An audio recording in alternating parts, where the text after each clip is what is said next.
جی آج کی کلاس جو ہے وہ اس میں ہم سیکھیں گے کہ سبجیکٹ کو جب ہم پڑھاتے ہیں تو اس کے کیا مقاصد ہیں، اس کا کیا ایم ہے اور اس کی ڈیپتھ کیسے جو ہے وہ سمجھی جاتی ہے۔ آج کے لیے ہم جو سبجیکٹ کا انتخاب کر رہے ہیں وہ ہے اردو، یعنی ہم یہ سوچیں گے آج کی کلاس میں دیکھیں گے کہ اردو پڑھانے کا کیا مقصد ہے۔ اردو جب ہم اسکولوں میں پڑھاتے ہیں، چھوٹی کلاسز میں بھی اور بڑی کلاسز میں بھی، تو ہم کیا چاہ رہے ہوتے ہیں، ہمارا بنیادی گول کیا ہے، ٹھیک ہے، یعنی ہم پڑھانے کے بعد بچوں سے کیا آؤٹ پٹ چاہ رہے ہوتے ہیں، ہمیں کیا آؤٹ پٹ چاہیے، بچوں میں کیا تبدیلی ہو، بچوں میں کیا چینج آئے جو اردو کے ذریعے سے ہمیں لانا ہے۔ یہ ایک سوال جو ہے وہ بنیادی نوعیت کا ہے۔ جی یعنی ہم اردو کیوں پڑھاتے ہیں اسکول میں؟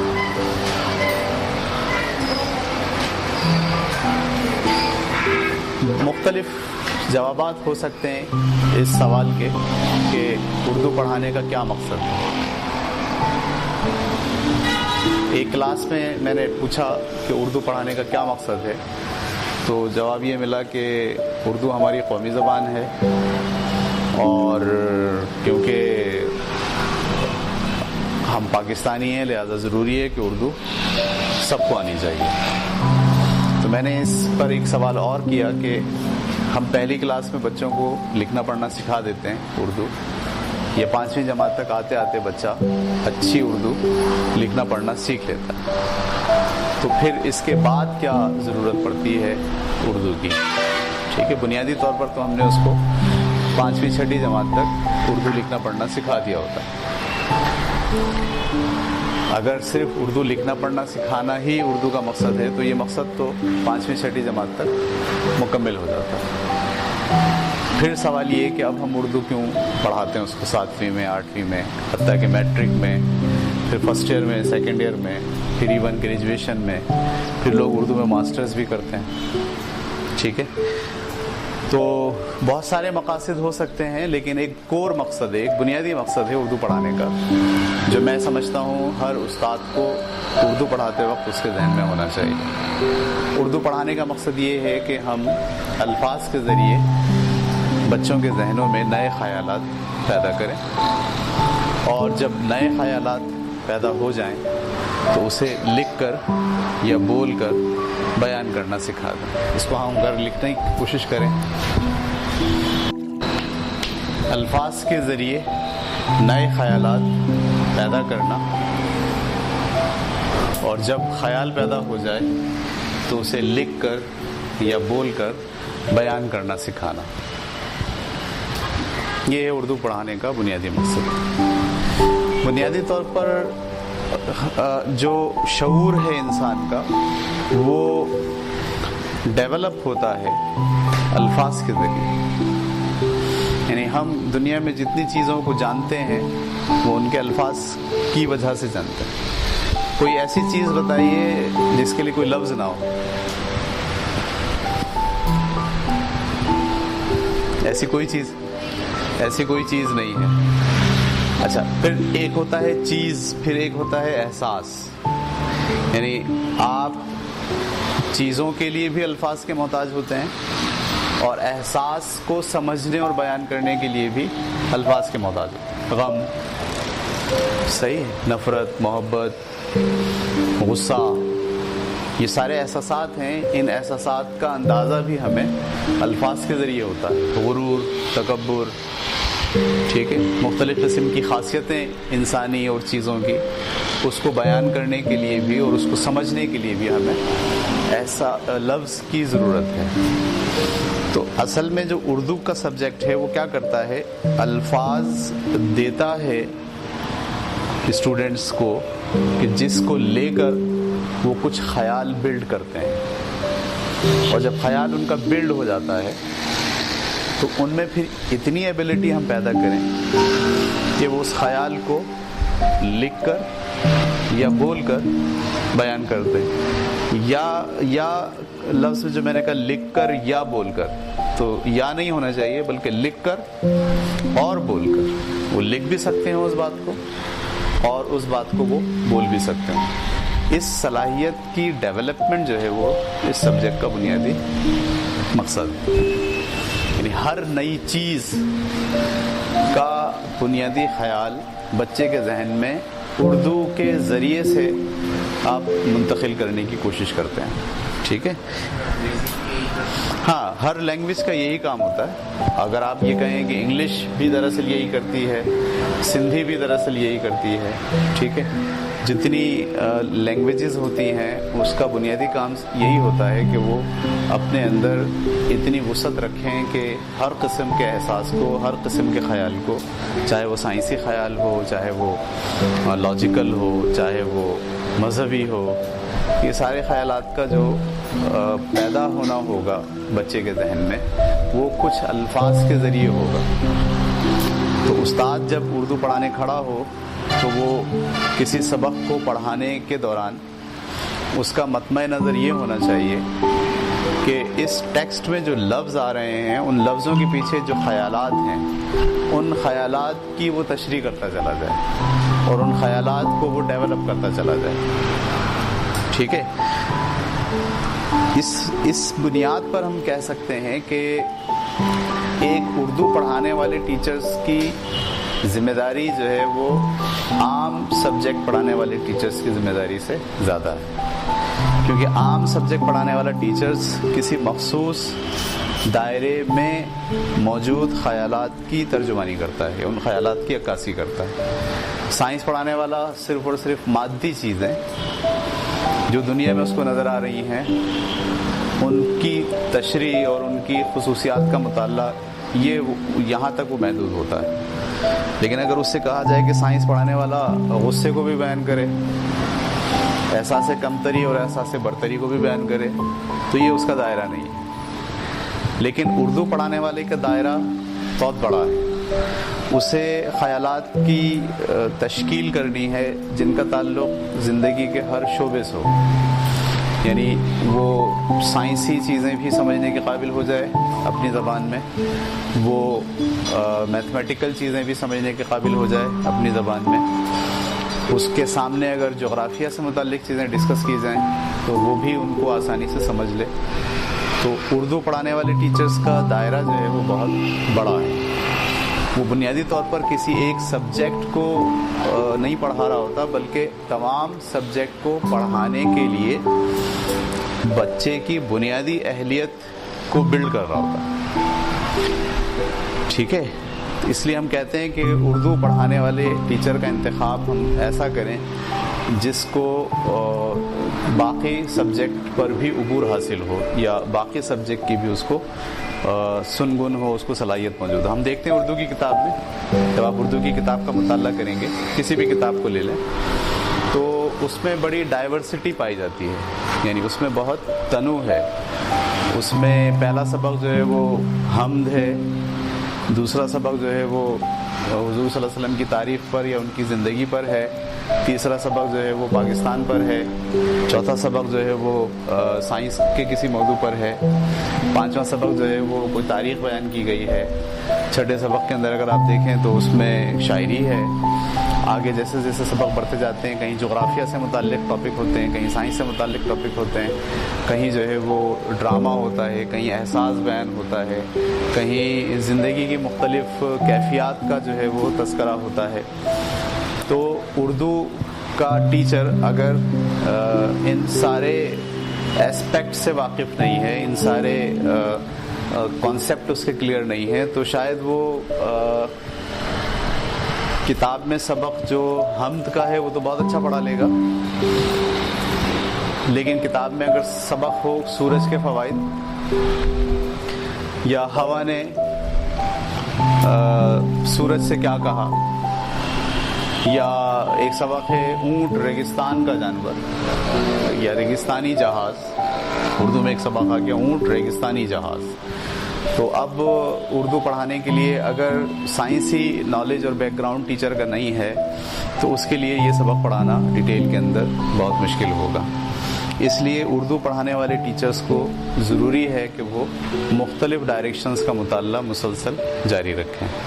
اور ہر ٹاپک کو پڑھانے سے پہلے اس ٹاپک میں جو نئے خیالات ہیں، چاہے وہ خیالات ہوں، چاہے وہ احساسات ہوں، ٹھیک ہے، ان کو تفصیل سے وہ سمجھے اور سمجھنے کے بعد اسی لحاظ سے ان کو وہ آگے ڈسکس کرے۔ اردو پڑھانا بڑا مشکل کام ہے، آسان نہیں ہے۔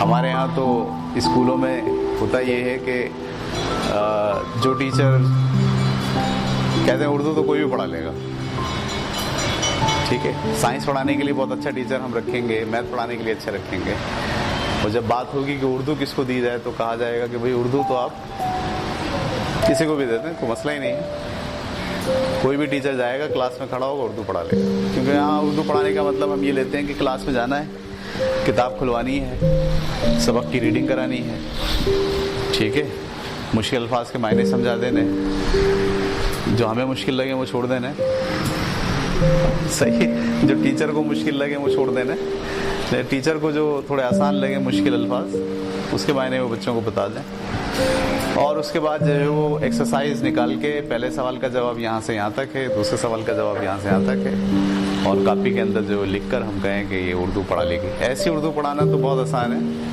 لیکن اردو پڑھانے کا بنیادی مقصد اگر ٹیچر کے ذہن میں ہے کہ اسے خیالات ڈیولپ کرنے، تو پھر اردو پڑھانا تھوڑا مشکل ہو جاتا ہے، ٹھیک ہے۔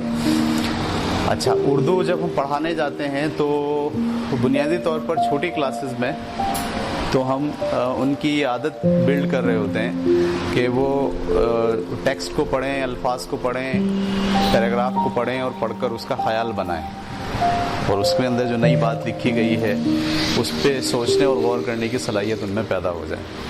لیکن جب وہ تھوڑی بڑی کلاس میں آ جاتے ہیں، 8ویں میں، 7ویں میں، 10ویں میں، فرسٹ ایئر سیکنڈ ایئر کے اندر، تو اب ہمارا جو اردو ہے وہ اردو کنورٹ ہو جاتی ہے اردو ادب میں، یعنی ہم بجائے اس کے کہ اس کو لسانیات پڑھائیں یا ہم اس کو بنیادی الفاظ کا ذخیرہ اس کا بلڈ کرنے کی کوشش کرتے ہیں، پھر ہمارا جو انکلینیشن ہوتا ہے، پھر ہمارا جو جھکاؤ ہو جاتا ہے وہ اردو ادب کی طرف ہو جاتا ہے۔ ہم ادب پڑھاتے ہیں، لٹریچر پڑھاتے ہیں، ٹھیک ہے، یعنی اردو کا الٹیمیٹ گول لٹریچر کی جانب بچوں کو لانا ہے، لیکن چھوٹی کلاسز کے اندر لٹریچر کی بہت ہی لائٹ سی شکل جو ہے وہ ہم بچوں کے سامنے رکھ رہے ہوتے ہیں، اور زیادہ تر ہم صرف ووکیبلری، زیادہ تر ہم صرف نئے خیالات، چھوٹے چھوٹے نئے خیالات بلڈ کر رہے ہوتے ہیں۔ لیکن جیسے جیسے بچے بڑی کلاسز میں جاتے ہیں، میں یہ سمجھتا ہوں یہ 7ویں 8ویں سے یہ پروسیس شروع ہو جاتا ہے، جہاں پر آپ کو انہیں اس نئے خیالات کی آپس میں مربوط کرنا، ان نئے خیالات کو آپس میں جوڑنا اور جوڑ کر کسی احساس اور کسی نئے کانسیپٹ کے اندر اس کو باندھنا، یہ ہم شروع کر دیتے ہیں، ٹھیک ہے۔ تو یہ 6ٹھی 7ویں 8ویں میں آ کر جو ٹیچرز ہیں ان کو اس بات کا بڑا خیال رکھنا چاہیے کہ اس عمر میں بچے آ کر اگر ان کا لٹریچر آپ نے شروع نہیں کیا، وہ احساسات کو بلڈ کرنے کے قابل نہیں ہو رہے، تو پھر وہ نرے مشین بن رہے ہیں، یعنی ان کے اندر انسانی پہلو، ان کے اندر شخصی پہلو نمایاں نہیں ہوگا، وہ بس 2 + 2 4، اور جو سائنسی مضامین کا اثر بہت ہوتا ہے تو اس کی وجہ سے وہ لاجک اور ریزن تک محدود رہ جاتے ہیں، جبکہ انسانی زندگی صرف لاجک اور ریزن نہیں ہے، بے شمار چیزیں ایسی ہیں جس میں لاجک اور ریزن نہیں ہے، قربانی ہے، ہمدردی ہے، ایثار ہے، غصہ ہے، تکبر ہے، آپس کے ریلیشن شپ ہیں، یہ کوئی ریزن نہیں ہوتا اس میں، اور ریزن بھی اگر ہوتا ہے تو وہ بہت فلاسفیکل ہوتا ہے، وہ بہت بڑے ذہن میں جا کے آپ سمجھ پاتے ہیں۔ تو اگر 6ٹھی 7ویں 8ویں جماعت میں ہم نے آ کر اردو کا انکلائن نہیں کیا اس کو لٹریچر کے ساتھ، اس کو جوڑا نہیں لٹریچر کے ساتھ، تو ہوتا پھر یہ ہے کہ بچے جو ہے وہ خالی ڈبہ کریٹ ہونا شروع ہو جاتا ہے، وہ اپنے اندر ہونے والی تبدیلیوں کو نہیں جان پاتے، یعنی جب بچہ جو ہے وہ 7ویں 8ویں میں آتا ہے، بلوغت کے مراحل سے گزرتا ہے، تو بے شمار چینجز اس کے اندر آ رہی ہوتی ہیں، اس کے ریلیشن شپ چینج ہو رہے ہوتے ہیں، دوستی اس کے لیے امپورٹنٹ ہو جاتی ہے، نئے رشتے اس کے لیے امپورٹنٹ ہو جاتے ہیں، والدین کو دیکھنے کا انداز اس کا بدل جاتا ہے، ٹھیک ہے. بچپن میں وہ والدین کو کسی اور انداز سے دیکھتا ہے، تھوڑا سا بڑا ہوتا ہے تو اس کا انداز بدل جاتا ہے. طاقت اس کے اندر جب آ رہی ہوتی ہے تو چیزوں کو ٹیکل کرنے کا انداز اس کا بدل جاتا ہے. یہاں پر اردو ادب اور لٹریچر یہ اس کو سکھانا اور پڑھانا انتہائی ضروری ہے. تو میں سمجھتا ہوں کہ یہ بات بھی ہم ذہن میں رکھیں کہ اردو ادب کیا ہے یا ادب کیا ہے. یہ ادب سے مراد والدین کا ادب نہیں ہے، اس ادب سے مراد بڑوں کا ادب نہیں ہے، بلکہ یہ ادب انگلش کا لفظ لٹریچر کے مفہوم میں ہے. تو کیا ہے لٹریچر کا مفہوم؟ احساس کی شدت کا جمالیاتی اظہار ادب کہلاتا ہے. یعنی جب آپ کے اندر کوئی احساس شدید ہو جائے، یقیناً آپ جو بولتے ہیں، جس بات کا اظہار کرتے ہیں، اگر آپ غور کریں تو بچپن میں آپ جن چیزوں کا اظہار کرتے تھے وہ بہت سی بے معنی بھی ہوتی تھی، ٹھیک ہے. اور بہت سی باتیں بچپن میں جب ہم کرتے ہیں، چھوٹے پن میں، تیسری چوتھی دوسری ان کلاسز میں، نرسری مونٹیسری، وہ زیادہ تر نقالی ہوتی ہیں، یعنی وہ کاپی ہوتی ہیں. امی کی بات لی آپ نے، وہ کاپی کر دی، اسی اسٹائل سے کاپی کر دی، ٹھیک ہے. ابا کی بات لی، اسی اسٹائل سے کاپی کر دی. بہن بھائیوں سے آپ نے کوئی بات سیکھی اور ویسے ہی آپ نے اس کو بولنا شروع کر دیا. الفاظ کا چناؤ بھی آپ کا بعض اوقات اپنا نہیں ہوتا بچپن کے اندر، بلکہ وہ دوسرے جو بول رہے ہوتے ہیں وہ آپ ڈسکس کر رہے ہوتے ہیں. یعنی آپ کا جو کچھ اظہار ہے بچپن میں وہ آپ کا انٹرنل اظہار نہیں ہوتا، بلکہ وہ آپ کا جو کاپیڈ اظہار ہوتا ہے، جو باہر سے آپ سیکھ رہے ہوتے ہیں. کیونکہ وہ اسٹیج ایسی ہوتی ہے کہ جہاں پر آپ کے اپنے احساسات ابھی بلڈ نہیں ہوتے. لیکن جب آپ 6ٹھی 7ویں 8ویں میں بچہ آ جاتا ہے تو وہاں پر ایسا ہوتا ہے کہ اب اس کے اندر احساسات ڈیولپ ہوتے ہیں، اس کی اپنی شخصیت پروان چڑھتی ہے، اس کی اپنی شخصیت کی نمو ہونا شروع ہو جاتی ہے. تو اب اس کو غصہ بھی آتا ہے، اب اسے محبت بھی پیدا ہونے لگتی ہے، اب وہ نفرت بھی کرنے لگتا ہے، اب اسے احساس کمتری، احساس برتری کا احساس بھی ہونے لگتا ہے. وہ بے عزتی بھی فیل کرتا ہے، ٹھیک ہے. پہلے بھی وہ بے عزتی فیل کرتا تھا، لیکن جب اس کا اظہار کرتا تھا تو اس کے اپنے الفاظ نہیں ہوتے تھے، بلکہ وہ دوسرے الفاظ، دوسرے لوگ کیسے اس کو بیان کرتے ہیں. تو الفاظ جب احساس اندر کا شدید ہو جائے اور آپ اس کا اظہار کریں تو اس کا جمالیاتی اظہار، جمالیاتی کا مطلب خوبصورت طریقے سے، صحیح ہے. احساس کی شدت جو آپ کے اندر موجود ہے اس کو آپ باہر نکال رہے ہیں، اور وہ نکالنے کا جو طریقہ اور میتھڈ ہے وہ خوبصورت ہے، اچھا ہے، احسن ہے. اس کو آپ کہتے ہیں لٹریچر. مجھے غصہ آیا، میں نے گالی بک دی. گالی بکنا جو ہے وہ جمالیاتی اظہار نہیں ہے، صحیح ہے، بلکہ یہ آپ کہہ سکتے ہیں کہ غیر جمالیاتی اظہار ہے. یہ ادب نہیں ہوگا، یہ لٹریچر نہیں ہوگا، صحیح ہے. مجھے غصہ آ جائے اور اس غصے کے اندر میں ایک نظم لکھ دوں یا اس غصے کا اظہار ایک پیراگراف میں کروں اور اس میں الفاظ کا چناؤ اتنا خاص طریقے سے کیا گیا ہو کہ غصہ ظاہر بھی ہو جائے اور اس تحریر میں ایک حسن بھی ہو، تو ہم کہیں گے کہ اب یہ جو بات آپ نے کی ہے یہ ادب ہے.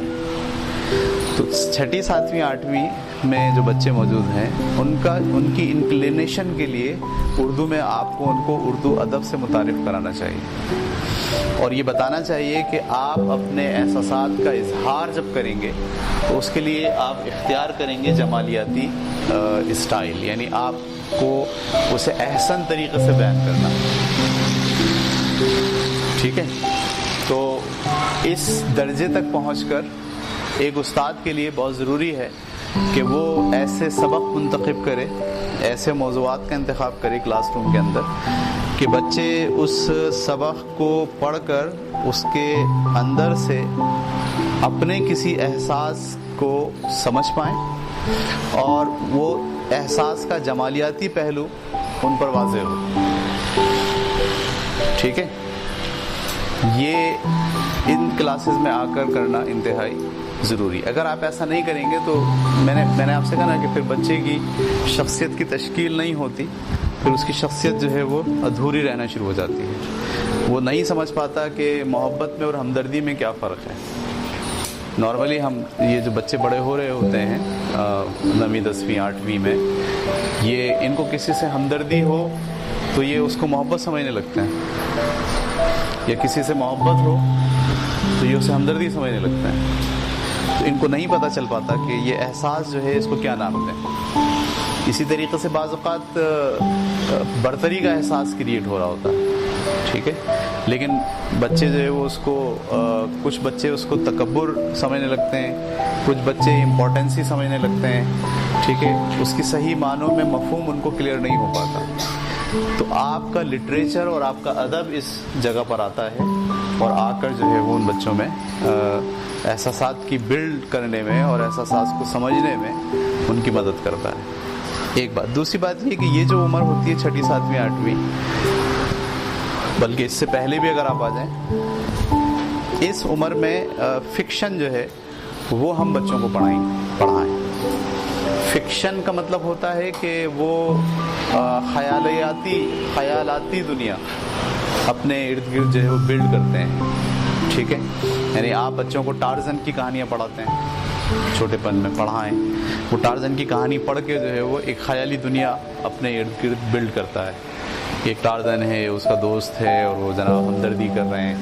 ٹارزن کی اسی کہانی کے اندر زندگی کے مختلف پہلو جو ہے وہ اجاگر کر دیتے ہیں. اس میں جو ہے وہ ہمدردی کا پہلو بھی کہیں اس کہانی کے اندر آ جاتا ہے. تو یہ فکشن جو ہے, فکشن بہت امپورٹنٹ ہے. ہمارا مسئلہ یہ ہے اس قوم کا, پاکستانی لوگوں کا, کہ ہم نے اپنے بچوں کو اسکول بھیج دیا اور سمجھ لیا کہ کام پورا ہو گیا, اور بچے اسکول میں گئے اور وہاں صرف امتحانات کی تیاری اور سبق پڑھنا اور ہوم ورک ملنا اور کافی ہو گیا.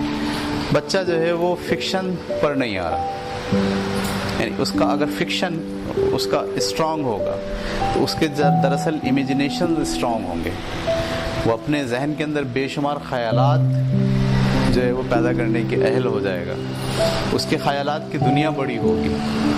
ٹھیک ہے, اور یہ ذہن میں رکھیے کہ تمام ترقی اور تمام سائنسی تحقیق کی جو بنیاد ہوتی ہے وہ فکشن ہوتی ہے.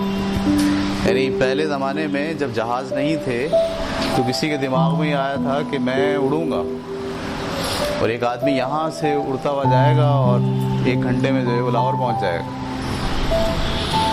تو اس زمانے میں یہ فکشن تھا. لیکن یہی فکشن جو ہے اس نے انسان کو آمادہ کیا کہ وہ تحقیق کرے, وہ ریسرچ کرے, اور اس نے پھر ایسی مشین بنا لی. آج کا فکشن یہ ہے کہ میں یہاں سے بٹن دباؤں اور غائب ہو جاؤں, اور بٹن دوبارہ سے آن کروں تو امریکہ میں نکل آؤں. یہ فکشن ہے.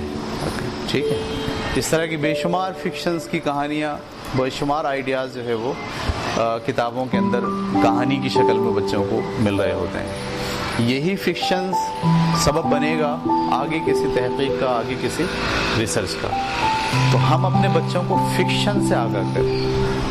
یعنی چھوٹی کلاسز میں اگر وہ ہیں تو وہ ایسی کہانیاں پڑھیں جس میں جنگل کی کہانیاں ہوں, ٹارزن کی کہانیاں ہوں.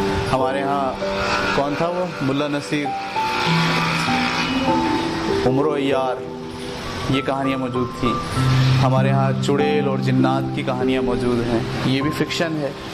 یعنی جب بچہ چڑیل اور جنات کو پڑھ رہا ہوتا ہے تو خیالی دنیا میں اسے خوف, ڈر, بہادری, اس قسم کے احساسات اس کے جو ہے نا آپ ان کہانیوں کے ذریعے بلڈ کر رہے ہوتے ہیں. اردو کی کتاب کے 24 سبق پڑھا دینا یہ ممکن نہیں ہے کہ ہم بچوں کے اندر سب صلاحیتیں پیدا کریں, سارے احساسات کو جو ہے وہ اگنیشیٹ کر دیں. ایسا نہیں ہو سکتا. لہذا چھوٹی کلاسز سے ہی فکشن پڑھانا جو ہے وہ ضروری ہو جائے. ہم پڑھائیں ہر ہفتے میں 15 دن میں اس کو ایک کہانی جو ہے وہ ضرور پڑھنے کا موقع دیا جائے. ٹھیک ہے. ہمارے پاس تقریباً 400 کہانیاں موجود ہیں بچے کے پڑھنے کے لیے. ایک سال میں کم از کم 40 کہانیاں ہم نے بچوں کے لیے بنائی ہیں جو بچے آسانی سے جو ہے وہ اپنا فکشنز کو اور اپنے احساسات کو بلڈ کرنے کے لیے پڑھ سکتے ہیں. یہ فکشن جب آپ لے کے چلے جاتے ہیں بچے کو 6ٹھی 7ویں 8ویں تک, تو 6ٹھی 7ویں 8ویں کے اندر اب اس کو چڑیل کی کہانی اور اس کو ٹارزن کی کہانی میں مزہ نہیں آتا, اس لیے کہ وہ تھوڑا حقیقت پسند ہو جاتا ہے. ٹھیک ہے, وہ یہ سمجھتا ہے کہ بھائی یہ تو سب خواب کی باتیں ہیں, یہ تو نہیں ہے, ٹارزن کا نہیں ہے کہیں پہ بھی. تو اب اس کو تھوڑا فکشن پڑھانا ہے, ریئل فکشن. صحیح. تو اس عمر کی بہترین کہانیاں جو ہے وہ بچوں کے لیے ہیں عمران سیریز, ابن صفی کی یا مظہر کلیم کی عمران سیریز ہم بچوں کو پڑھنے کے لیے دیں. تو اس کے اندر ایک جو ہے وہ خاص طور پر ابن صفی کی جو عمران سیریز ہیں وہ بامقصد, اس میں ہر کہانی کے اندر کوئی پہلو ہے, وطن سے محبت کے پہلو ہیں, اور نیکی اور بدی کی لڑائی ہے, اچھائی اور برائی کی جنگ جو ہے وہ موجود ہے, اور اس میں ہیروئزم بھی ہے. دیکھیے ہیروئزم جو ہے وہ بہت امپورٹنٹ ہوتا ہے. یعنی ایک فرد, لڑکا ہو یا لڑکی ہو, اپنے آپ کو ہیرو سمجھے کہ میں ہیرو ہوں. اس کو ہم کہتے ہیں ہیروئزم. مطلب وہ اسٹوڈنٹس, وہ لڑکے, وہ لڑکیاں جو اپنے آپ کو ہیرو سمجھتے ہیں سوسائٹی کے, وہ اپنے اس ہیرو کو قائم رکھنے کے لیے, اس ہیرو پن کو قائم رکھنے کے لیے پھر وہ ایسے کام کرتے ہیں, وہ زندگی میں پلان کرتے ہیں کہ ہم کیسے اپنے آپ کو اس ہیروئزم کی لائن میں جو ہے وہ آگے بڑھا سکتے ہیں. قربانی دینا, لوگوں کی مدد کرنا, بچے کا جو ہے وہ اپنے گھر والوں کے لیے کام کرنا, لڑکیوں کا جو ہے قربانی دینا, یہ سب جو ہے وہ ہیروئزم. اگر آپ یہ کہیں کہ ہیروئزم ڈیولپ نہ ہو بچے کے اندر, تو پھر وہ اپنے آپ کو امپورٹنٹ ہی نہیں سمجھے گا اور اس کے لیے آگے بڑھنا ممکن نہیں ہوگا. تو ضروری ہے کہ ہم یہ جو کلاسز 6ٹھی 7ویں 8ویں آ رہی ہے, اس میں ہم بچوں کو یہ کہانیاں پڑھائیں. اور جب بچہ 10ویں میں آ جائے, فرسٹ یا سیکنڈ میں چلے جائے, تو پھر اس کو عمران سیریز بھی جو ہے وہ پسند نہیں آتی, اس لیے کہ اب وہ بلوغت کے مراحل سے گزرتا ہے. تو اب اس کے لیے ناولز ہیں, اس کے لیے افسانے ہیں, اور لٹریچر بہت بڑا ہے ہمارے یہاں, اردو ادب بہت بڑا ہے, اور ہماری زبان جو اردو ہے وہ اس میں کافی وسعت موجود ہے. ٹھیک ہے, ہمیں بڑا مشکور ہونا چاہیے اللہ تعالیٰ کا کہ ہم جس ملک میں رہ رہے ہیں وہاں کی زبان اردو ہے, اور اردو اپنے اندر جو ہے وہ لٹریچر کے لیے بہت وسعت رکھتی ہے. یعنی اس میں ہر قسم کا لٹریچر آپ کو مل جائے گا. شاعری اس میں ہے, ٹھیک ہے, افسانے اس میں ہیں, ٹھیک ہے, نثر کی ہر اصناف اس میں ہے, سارے نثر اس میں ہے, وہ افسانہ ہو, وہ ناول ہو, وہ سوانح عمری ہو. ٹھیک ہے, اور لوگوں نے اس پہ کام بھی بہت کیا ہے. لیکن یہ ضروری ہے کہ وہ کام جنہوں نے کیا ہے وہ پھر اب اس نسل کو ہم منتقل کریں. اب میں یہ سوال یہاں اٹھاتا ہوں, ہم سب لوگ پڑھنے پڑھانے سے تعلق رکھتے ہیں, کیا آج کا بچہ پڑھ رہا ہے؟ آج کا بچہ تو نہیں پڑھ رہا ہے, فیس بک پڑھ رہا ہے. ہاں, فیس بک پڑھ رہا ہے. فکشن پڑھ رہا ہے؟ نہیں پڑھ رہا. شاعری پڑھ رہا ہے؟ نہیں پڑھ رہا, وہ نہیں جانتا شاعری کیا ہے. تو اردو کے استاد کی یہ خوبی ہونی چاہیے کہ وہ 10ویں جماعت تک پہنچتے پہنچتے بچوں کے اندر اردو ادب کا شوق اس میں پیدا کر دے, کہ وہ اردو ادب اور لٹریچر سے متعلق جو اصناف ہیں ان کو وہ پڑھ لے, ان کو وہ سمجھ لے, اور اس کا مطالعہ جو ہے وہ کم از کم 2 گھنٹے کا مسلسل پڑھنے کا ہو جانا چاہیے. ٹھیک ہے, اور یہ مشکل نہیں ہے, بڑا آسان ہے, اس کے لیے کام کرنا پڑتا ہے. یعنی اردو کا استاد اگر صرف محدود رہے گا یہاں تک کہ وہ آئے اور سبق پڑھ کے سنائے اور سوال جواب کرائے اور چلا جائے, تو اس سے تو کوئی تبدیلی بچے میں نہیں آئے گی. تبدیلی لانے کے لیے ضروری ہے کہ وہ ٹھہرے, وہ رکے, وہ بچوں کے اندر اترے, وہ بچوں کے احساس کو جھنجھوڑے, چھیڑے, ان کے احساس کو ڈیولپ کرے, اور ان کو مٹیریل دے, پڑھنے کا مٹیریل ان کے پاس موجود ہو. اور ہر استاد اگر اپنی کلاس میں پڑھا کر اردو کے سبق کے بعد ہفتے میں ایک کہانی بھی اگر وہ دے دے اسٹوڈنٹ کو کہ بھئی یہ ایک کہانی آپ کو پڑھنی ہے اور پھر اگلی کلاس میں اس کہانی پر بحث کی جائے، تو ہم یہ سمجھتے ہیں کہ اس طرح کرنے سے 8ویں کلاس تک پہنچتے پہنچتے بہت سارے اس کے پاس الفاظ ہوں گے، بہت سارے احساسات سے وہ واقف ہو چکا ہوگا اور لٹریچر پڑھنے کا رجحان اس میں کریٹ ہو جائے گا، اور فکشن کی جو نیڈ ہے، فکشن کا جو بیس ہے وہ اس کو مل جائے گی۔ اس عمر میں آ کے جب بچوں کو آپ عمران سیریز پڑھنے کے لیے کہیں گے یا چھوٹے چھوٹے ناولز پڑھنے کے لیے کہیں گے، ٹھیک ہے، تو پھر وہ آسانی سے ان کو پڑھنے کی طرف اس کی توجہ ہو جائے گی۔ اور اگر صرف آپ نے سال میں 24 سبق پڑھائے ہیں اور سوال جواب کرائے ہیں اور امتحان لیا ہے اور پاس کیا بچوں کو اور آگے بڑھا دیا ہے، تو آپ یہ توقع نہ رکھیں کہ 10ویں جماعت میں بچہ آئے گا، یہ 10ویں پاس کر جائے گا تو اس کا مطالعہ وسیع ہوگا اور وہ فکشن بھی پڑھ رہا ہوگا اور وہ ناولز بھی پڑھ رہا ہوگا اور لٹریچر کا بھی اس کو جو ہے وہ آئیڈیا ہو جائے گا، ٹھیک ہے۔ تو یہ ہم نے یہاں اس کو ہم روکتے ہیں۔ تھوڑا سا ہم ڈسکس کریں گے اب کہ جو آپ کا لٹریچر ہم پڑھا رہے ہیں بچوں کو، کم از کم 8ویں جماعت تک پہنچتے پہنچتے چند باتوں کا اسے احساس ہو جائے، چند باتیں اسے آ جائیں کہ لٹریچر جو ہے وہ اس کی کیا ڈائریکشن ہیں، کتنی وسعت ہے، تو وہ یہاں ہم ڈسکس کرنے کی کوشش کرتے ہیں۔ بنیادی طور پر جو لٹریچر ہے اس کو آپ 2 حصوں میں توڑ سکتے ہیں، ایک نثر اور ایک شاعری۔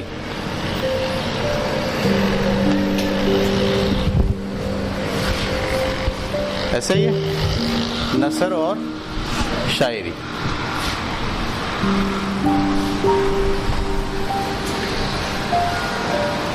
سارے ادب کو نہیں، جب آپ کہتے ہیں کہ احساس کی شدت کا جمالیاتی اظہار، تو احساس کی شدت کا جمالیاتی اظہار تو کئی طریقوں سے ہوتا ہے، ٹھیک ہے۔ احساس کی شدت کا، ہاں، احساس کی شدت کا جمالیاتی اظہار کئی طرح سے ہوتا ہے، مطلب آپ نثر ہے، شاعری ہے اور پرفارمنگ آرٹ کی طرف سے لے جائیں تو موسیقی ہے، موسیقی بھی دراصل احساس کی شدت کا جمالیاتی اظہار ہی ہے۔ گلوکاری ہے،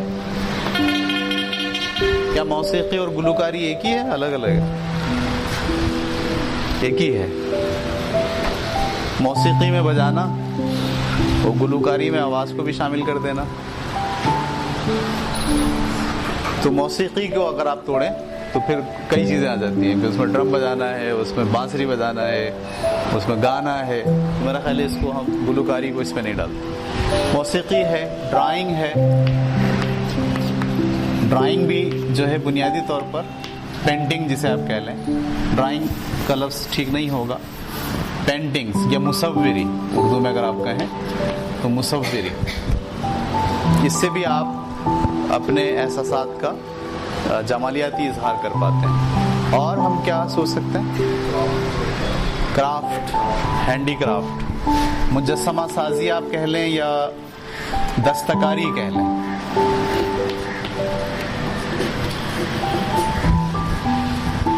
اس سے بھی آپ اپنے جو احساسات ہیں ان کا اظہار کر سکتے ہیں۔ ڈانس بھی ہے، یہ موسیقی کے اندر آپ کی رقص بھی آ گیا، ٹھیک ہے، اس سے بھی آپ اپنی خوشی کا اور غم کا اظہار کر سکتے ہیں۔ غم کا ڈانس بھی ہوتا ہے، خوشی کا ڈانس تو آپ نے دیکھا ہوگا، غم کا ڈانس بھی ہوتا ہے، ٹھیک ہے۔ کبھی پرانی فلم دیکھیں آپ، صحیح، اس میں جب وہ پرانی ہیروئن جو ہے وہ امراؤ جانا تھا یا پرانی کوئی بھی فلم جس میں وہ غمگین ہوتی ہے اور غم کے بعد جب وہ گانا گا رہی ہوتی ہے اور گانے کے بعد جب اس کا چلنے کا اسٹائل اور بیٹھنے کا اسٹائل اور رونے کا اسٹائل آپ دیکھیں تو وہ پرفارم کر رہی ہوتی ہے غم کو اپنے ڈانس کے ذریعے۔ اور آپ کیا کہہ سکتے ہیں؟ بس اس میں اداکاری بھی ہے، یعنی ڈرامہ آپ کہتے ہیں اسے، یہ سب پرفارمنگ ہو گیا، یہ سب پرفارمنگ آرٹ ہو گیا۔ باقی یہ جو آپ کا نثر اور شاعری ہے یہ آپ کا لٹریچر، اردو لٹریچر میں آتا ہے، یعنی جس میں آپ تحریر کے ذریعے اپنے احساسات کا اظہار کر رہے ہوتے ہیں۔ جو تحریر کے ذریعے احساسات کا اظہار ہے وہ دو ہیں، ایک نثر اور ایک شاعری۔ نثر جو ہے وہ سیدھا سیدھا آپ کوئی بات کہہ رہے ہیں، کوئی جملہ کہہ رہے ہیں، اسے نثر کہتے ہیں، اور اگر اسے ترنم میں اور وزن کے لحاظ سے اگر آپ جملوں میں جوڑ دیں، باندھ دیں، تو پھر اسے آپ کیا کہتے ہیں؟ شاعری کہتے ہیں۔ نثر کی بے شمار اقسام ہیں اور شاعری کی بھی بے شمار اقسام ہیں۔ نثر کی اقسام کے اندر اگر آپ اس کو توڑنا چاہیں تو کیا کیا ہے؟ سب سے پہلے ہم کہہ سکتے ہیں مضمون ہے، کہانی ہے، اور ناول ہے، افسانہ ہے،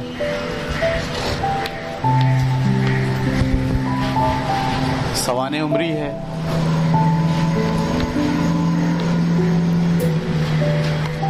تاریخ ہے، اور کیا ہو سکتا ہے؟ انشائیہ ہے،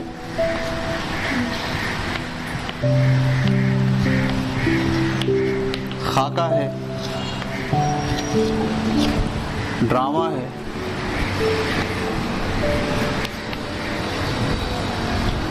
یہ سب آپ کا نثر ہے۔ مضمون چھوٹا سا مضمون ہوتا ہے، اپنی بات جو آپ کے ذہن میں آئی ہے اخلاقی پہلو پر مبنی یا کوئی سماجی مسئلہ، اس کو آپ چھوٹے سے پیرائے میں اگر بیان کر دیں تو مضمون ہے۔ کہانی میں باضابطہ اسے کیریکٹرز آپ کو بنانے پڑتے ہیں، اسی خیال کو بننے کے لیے آپ کو کردار ڈالنے پڑتے ہیں، پھر وہ کہانی بن جاتی ہے۔